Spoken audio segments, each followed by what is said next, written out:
जी हाँ दोस्तों, आपकी हिम्मत कैसे हुई ऐसा कहने या करने की। सीजीआई ने मोदी सरकार के निकाल दी सारी हेकड़ी।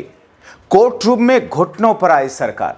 स्वागत है आप सभी का। आप देख रहे हैं द राजनीति का विशेष सेगमेंट खबर और विश्लेषण। मैं हूं जब्बार खान। दोस्तों, आखिर मोदी सरकार उसके विभाग ने ऐसा क्या किया था और कहा था जिसकी बुनियाद पर देश के सीजीआई भड़क गए। आखिर ये क्यों कहा कि एक कोर्ट के खिलाफ एक सुनियोजित साजिश है, इसे बर्दाश्त नहीं किया जाएगा। ऐसा करने की हिम्मत आपको कैसे हुई। दोस्तों, विस्तार से सब कुछ आपके सामने रखते हैं। अगले चंद मिनट तक मेरे साथ जरूर रहें। दोस्तों, आज के शो में सबसे पहले आपको भारत के चीफ जस्टिस सूर्यकांत का सरकार को टाइट करने, नकेल कसने वाला एक बयान बताते और सुनवाते हैं। उन्होंने कहा, यह न्यायपालिका के खिलाफ एक सोची समझी साजिश है, कार्रवाई की जाएगी। आपने न्यायपालिका पर सुनियोजित और गहरे स्तर का हमला किया है। सुप्रीम कोर्ट किसी को भी न्यायिक संस्था की साख को धक्का देने, उसे बदनाम करने की अनुमति कतई नहीं दे सकता। दोस्तों, दरअसल मोदी सरकार में बीते 12 वर्षों में आपने देखा कि किस तरीके से हर संस्था अपने शिकंजे में जकड़ करके राजनीतिक फायदा लेने की कोशिश की जा रही है और लिया जाता है। चुनाव आयोग और ईडी तो इसकी पराकाष्ठा है, सबसे बड़ी मिसाल है, जिस पर कितने सवाल उठे, कितना हंगामा हुआ, कितना तूफान मचा। यहां तक कि कोर्ट ने भी कुछ मामलों में फटकार लगाई, मगर कोई फर्क नहीं। लेकिन खबर यह नहीं है दोस्तों, खबर यह है कि मोदी शाह की सरकार, उससे जुड़े लोग, बीजेपी कुनबा, इन संस्थानों को अपनी जागीर समझने के साथ साथ कोर्ट पर किस किस तरह की ओछी टिप्पणी करते हैं। कई केसेस आपके सामने है। सुप्रीम कोर्ट तक को इन्होंने नहीं छोड़ा, उसे सुप्रीम कोर्टा तक बता दिया। यहां तक कि सुप्रीम कोर्ट और संसद में कौन ज्यादा बड़ा पर बीजेपी और मोदी सरकार से जुड़े लोगों का रवैया बेहद आपत्तिजनक रहा। और अब एक और ऐसी घटना सामने आई जिसमें अदालत को कटघरे में खड़ा करके, अदालत के भ्रष्टाचार की बात करके सरकार खुद को सुपीरियर बताने का प्रयास करने लगी। दोस्तों, सरकार डायरेक्ट न सही, अपने विभागों के जरिए ऐसा ही कर रही थी, मगर सुप्रीम कोर्ट ने, सीजीआई ने नकेल कस दी, नट बोल्ट टाइट कर दी। दोस्तों, दरअसल कक्षा 8 के एनसीईआरटी की किताब में न्यायिक भ्रष्टाचार के जिक्र पर सीजीआई ने सरकार के धागे खोल दिए। मतलब दूसरे शब्दों में सुप्रीम कोर्ट ने सरकार और उसकी एजेंसी से मानो यह कह दिया कि तुम्हारी हिम्मत कैसे हुई ऐसा कहने की या लिखने की। दोस्तों, भारत के मुख्य न्यायाधीश सीजीआई सूर्यकांत ने इसे न्यायपालिका पर सुनियोजित और गहरे स्तर का हमला बताते हुए कहा कि सुप्रीम कोर्ट किसी को भी न्यायिक संस्था के साख पर सवाल उठाने या इसे बदनाम करने की इजाजत नहीं देगा। दोस्तों, इसी पर इंडियन एक्सप्रेस ने एक रिपोर्ट छापी है और मामले का खुद से संज्ञान लेते हुए सीजीआई ने कहा कि उन्हें इस मुद्दे पर लगातार फोन कॉल और संदेश मिल रहे हैं, जिनमें बड़े अदालतों के जजेस और वरिष्ठ वकीलों की चिंताएं शामिल हैं। दरअसल एनसीईआरटी की किताब के चैप्टर के बारे में वरिष्ठ वकील कपिल सिब्बल ने अदालत का ध्यान 25 फरवरी को केंद्रित कराया। कपिल सिब्बल ने कहा कि बार के वरिष्ठ सदस्य इस बात से बेहद व्यथित हैं कि स्कूल की किताबों में न्यायिक भ्रष्टाचार चैप्टर शामिल किया गया। सिब्बल ने कहा, हम इस संस्था के वरिष्ठ सदस्य होने के नाते कक्षा 8 की किताबों में न्यायिक भ्रष्टाचार चैप्टर शामिल होने से बहुत परेशान हैं। दोस्तों, कपिल सिब्बल की टिप्पणी पर प्रतिक्रिया देते हुए सीजीआई ने कहा कि मुझे इस बारे में बहुत सारे फोन और संदेश मिल रहे हैं, उच्च न्यायालयों के जजेस से भी। मैं किसी को भी न्यायपालिका के साख को बदनाम करने या उस पर सवाल उठाने की इजाजत नहीं दूंगा। वरिष्ठ अधिवक्ता अभिषेक मनु सिंघवी ने यह दलील दी कि ऐसा लगता है कि मानो केवल एक ही संस्था को निशाना बनाया गया है, जबकि राजनेताओं, मंत्रियों या नौकरशाहों में भ्रष्टाचार का कोई उल्लेख नहीं। सिंघवी ने कहा पीठ से कि ऐसा लगता है जैसे भ्रष्टाचार केवल न्यायपालिका में मौजूद है। मंत्री, नौकरशाह, राजनेता सब पाक साफ हैं और इसीलिए शायद नाम जो बदले जा रहे हैं उसके इतने खूबसूरत खूबसूरत नाम रखने की कोशिश की जा रही। तीर्थ सेवा, दोस्तों, प्रधानमंत्री कार्यालय का नाम बदल करके नॉन बायोलॉजिकल साहब ने तीर्थ सेवा रखवा दी। अगर वाकई इतना ही तीर्थ सेवा वाला भाव मन में होता और जमीन पर उतारने की कोशिश करते, तो इस वक्त देश के अंदर शिक्षा, स्वास्थ्य, युवाओं, महिलाओं की स्थिति ऐसी नहीं होती। वाकई अगर सेवा भाव होता तो पेट्रोल डीजल 100 रुपए में नहीं बिक रहा होता। खैर, ये उनकी लीला वही समझे।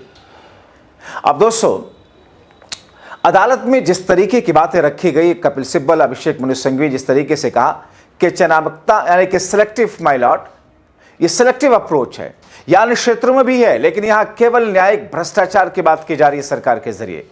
जस्टिस जमाले बागची ने टिप्पणी की कि किताब में न्यायपालिका के मूल ढांचे से जुड़ी संवैधानिक अखंडता का अभाव है। यानी जस्टिस बागची ये कहना चाहते हैं कि न्यायपालिका किस लिए बनी है, उसका आधार क्या है, इन बातों का चैप्टर में उल्लेख नहीं। इस पर सीजीआई ने कहा, यह न्यायपालिका पर सुनियोजित और गहरे स्तर का हमला लगता है। हम किसी को भी न्यायिक संस्था को निशाना बनाने की इजाजत नहीं देंगे। दोस्तों, इसे सरकार और न्यायपालिका के बीच एक नए टकराव बिंदु के रूप में देखते हुए सीजीआई ने जोर देकर कहा कि मामला चाहे कितना भी ऊपर तक क्यों न जाए, कार्रवाई की जाएगी। उन्होंने दोहराया कि अदालत न्यायिक संस्था पर किसी भी तरह के हमले की इजाजत कतई नहीं देगी। दोस्तों, आइए आपको बताते हैं कि आखिर एनसीईआरटी की किताब में न्यायिक भ्रष्टाचार पर क्या कहा गया है। इंडियन एक्सप्रेस की 24 फरवरी 2026 की रिपोर्ट के मुताबिक एनसीईआरटी की नई कक्षा 8 की सामाजिक विज्ञान किताब में उसके अध्याय में लिखा है, हमारे समाज में न्यायपालिका की भूमिका में पहली बार न्यायपालिका में भ्रष्टाचार को एक प्रमुख चुनौती के रूप में शामिल किया गया। किताब में कहा गया है कि न्यायपालिका के विभिन्न स्तरों पर भ्रष्टाचार, मामलों का भारी लंबित बोझ, जजों की कमी जैसी समस्याएं न्यायिक व्यवस्था को प्रभावित करती हैं। किताब का चैप्टर बताता है कि जज एक आचार संहिता से बंधे होते हैं जो अदालत के भीतर ही नहीं बल्कि बाहर उनके व्यवहार को भी नियंत्रित करती हैं। उसमें यह भी उल्लेख है कि शिकायतों के लिए सीपी ग्राम जैसी व्यवस्था मौजूद है और 2017 से 2021 के बीच में 1600 से अधिक शिकायतें दर्ज हुई। गंभीर आरोपों की स्थिति में संसद द्वारा महाभियोग की प्रक्रिया से जज को हटाने का प्रावधान भी समझाया गया है। चैप्टर में कहा गया कि लोग न्यायपालिका के विभिन्न स्तरों पर भ्रष्टाचार का अनुभव करते हैं और उसका सबसे गंभीर असर गरीब और वंचित वर्गों के न्याय तक पहुंच पर पड़ सकता है और इसी कारण केंद्र और राज्य स्तर पर पारदर्शिता बढ़ाने, तकनीक के उपयोग और भ्रष्टाचार के मामलों पर त्वरित कार्रवाई के प्रयासों का उल्लेख किया गया। दोस्तों, रिपोर्ट के मुताबिक किताब में अदालतों में लंबित मामलों के आंकड़े भी दिए गए। सुप्रीम कोर्ट में लगभग 81,000 मामले लंबित, जिसका जिक्र किया गया। एनसीईआरटी की किताब में जिक्र किया गया कि हाई कोर्ट में 62 लाख से ज्यादा, 62,40,000, जिला और अधीनस्थ अदालतों के करीब 4,70,00,000 मामले लंबित हैं।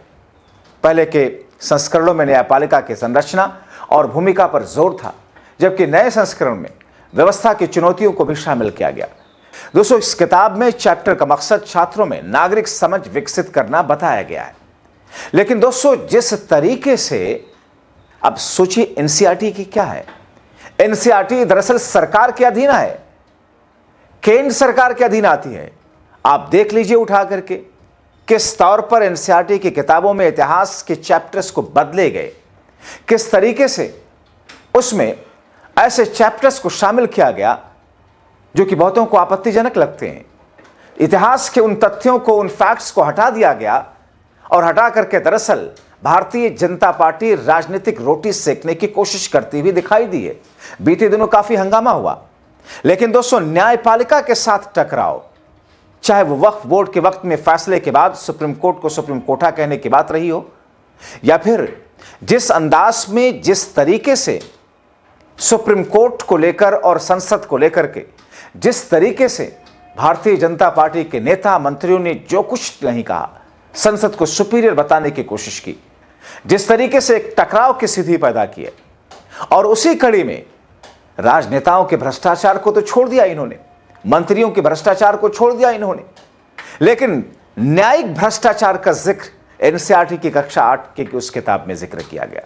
जाहिर तौर पर इस तरीके से एक सिलेक्टिव अप्रोच करके न्यायपालिका के प्रति किस तौर पर क्या कुछ भाव प्रकट करने की कोशिश की गई। इसीलिए सुप्रीम कोर्ट बार एसोसिएशन के अध्यक्ष कपिल सिब्बल, वरिष्ठ अधिवक्ता अभिषेक मनु सिंघवी, जिन लोगों ने इस मामले को सुप्रीम कोर्ट में रखा और सुप्रीम कोर्ट के चीफ जस्टिस खुद कहते हैं कि मामला गंभीर है, जानबूझ करके एक साजिश के तहत किया जा रहा है और इस पर कई सारे जजेस के फोन मेरे पास आ रहे हैं, इस पर माफी नहीं मिलेगी, कार्रवाई की जाएगी, किसी को भी ऐसा करने की इजाजत नहीं दी जाएगी, भले ये बात अब ऊपर तक किसी तक भी क्यों ना पहुंचे।